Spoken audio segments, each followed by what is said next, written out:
Man, I am hungry. Let's see what's on the menu for today. Nah. Searching. Oh, burger and fries.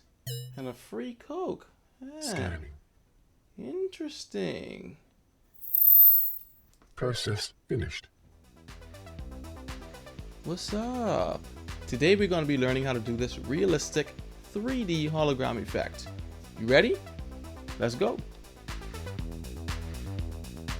I've been watching YouTube since 2005, and my biggest pet peeve about tutorials is, one, I never had the software, so that was kind of on me. Two, I had the software, but I would find out midway through the tutorial that I didn't have a plugin for the software. Or three, the tutorial was just too difficult to follow along. This is not going to be that kind of tutorial today. As long as you have Final Cut Pro X, you can do this trick. Later on in the tutorial, I'll show you why you don't want to get too sophisticated with it, because you're going to have to remember too many things, and if you don't know how to manipulate the software, you might not get the results you're looking for. So what you want to do is organize your assets. I figured it would be great to have a heads-up display to act as the menu or the menu background. These assets that you see right now are what I got from a free website. I'll link it in the description. So we're working with video overlays, and how they work is you're able to place them over your video and manipulate them so they look as if they were real images in your video. Now there's no right or wrong way to do this. You just want to make it look like a realistic 3D hologram image. Once you get it in place, open up your web browser and look for PNG images. Now I use freepnglogos.com.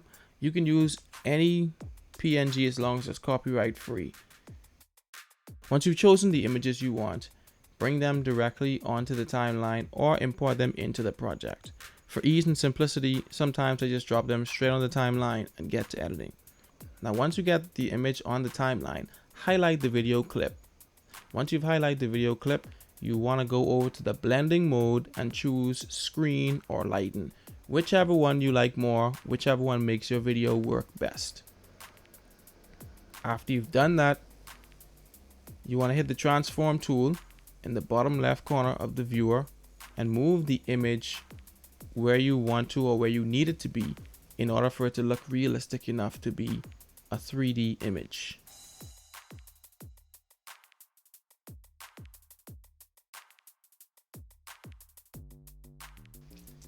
In order for this trick to work, it has to look realistic. So place the image where your finger actually looks like it's interacting with the image. I flick it away, so I need it to be right above my finger, right on my finger. And then I set keyframes over in the inspector window where I want it to start and where I want it to end. When I know where I want it to start and where I want it to end, I set the opacity so by the time as it ends, it's already off the screen and invisible.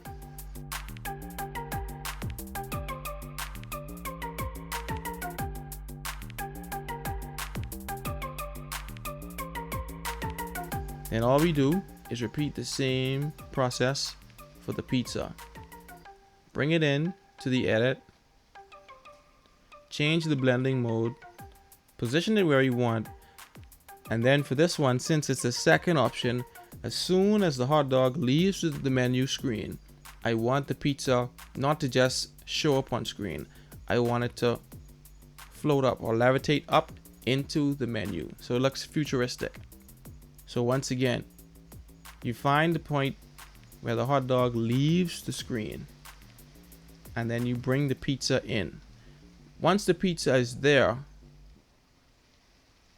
you drag it down outside of the screen, drop the opacity, set a position keyframe, and then move over on the timeline where you want the pizza to appear in the video. Then you reposition the pizza up, and then you bring the opacity up. so it looks like a futuristic effect.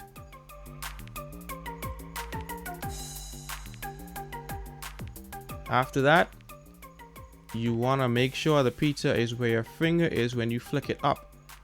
So once you have it repositioned, you set your keyframes again. You move over on the timeline to where the finger is up above the screen, the menu screen, and then you move the pizza according to the action that you're making. And this should be the result. Looks good to me. Now we can go back to the asset folder, bring in another overlay. I chose this overlay because it looks like a loading screen. Once again, repeat the same process. Bring the images in, change the blending mode, resize them, reposition them, and once you've got them where you need them to be on the screen, you're good to go. If you notice, I paused between the pizza and the burger and fries. So I didn't just want to leave the screen looking blank. I wanted to make it look like, okay, there was a glitch in the system, I had to wait on it, and this is the screen that came up in the meantime.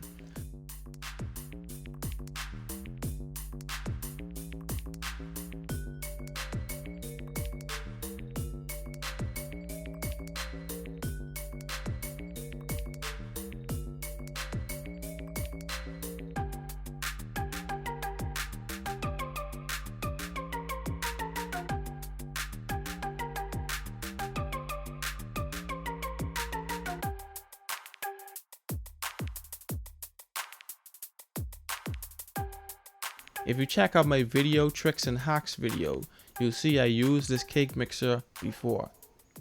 Now if you don't have a Lazy Susan or a turntable, you can use a cake mixer or a fidget spinner to spin your objects.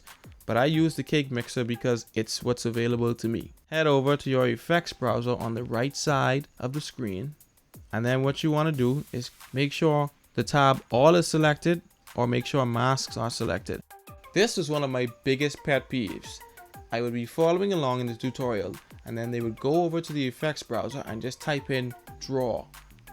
And I would do that, and because I was in the wrong tab, I would not see the draw mask, and I would get frustrated, and I would just make sure you're either in the all tab, it's going to show all the effects, or make sure you're in the masks tab. So when you type in draw mask will show up, place it on your footage, and then you get to doing what you gotta do. Once you place the draw mask on your video image, draw the control points around the image to mask it out. Now it doesn't have to be perfect, it just has to be close, because you can always feather the edges.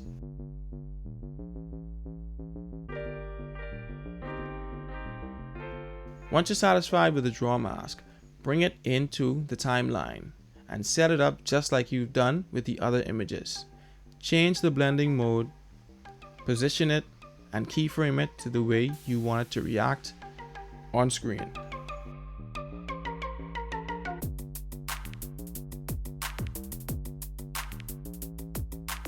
I'm gonna be honest with you, I don't like setting keyframes. It's not always the easiest thing. It's just tedious sometimes.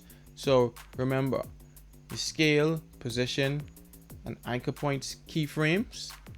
Practice those, and you can do anything in relation to motion in Final Cut Pro X. Now all you have to do is manipulate the bottle as if your hand is really controlling it.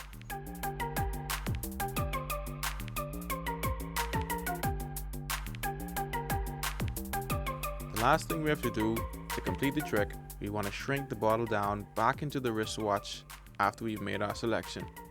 So since the keyframes of scale, opacity, and position are already selected, move forward in the timeline to where we want the bottle to be shrunken down and invisible, and set keyframes. So you'll move your opacity down to 0, and you'll hit your transform tool and shrink the bottle down. There you go. At the beginning of this video, I said you don't want to get too sophisticated in your acting. The reason being is I did this. I spun the bottle like that. When it was time to replicate that on the cake mixer, I couldn't quite remember how many times I did it, how fast I did it, or when I did it. So that kind of threw me off, and it was kind of hard to mimic that in motion. So to cheat around that a bit, I cropped out the top and bottom of the screen. So you wouldn't be able to see my hand, but you'd be able to see the top of the bottle. And it's poking out over the black bar, so it makes it look even more realistic. Like you can reach out and just grab it out of the screen. So that works. The next time I do this, I might just leave it there and let it float, or I might just have it do a motion on its own as I watch it. But don't get too sophisticated doing this trick. The only thing more interesting than that hologram effect is the fact that this is actually a bed. This is a very small space, so I really don't have anywhere to put the bed, so I have to kneel up on the bed, as you can see, like this, and walk around. If you see me walk into the shot, I'm walking like this, trying not to cause the bed to make any noise. I'm trying not to bounce up and down so it doesn't look as fake as it might look. Well, I want it to look real, so I can't bounce up and down too much, but that's the most amazing thing, the behind the scenes thing. Who would have thunk it? I'm kneeling up on a bed.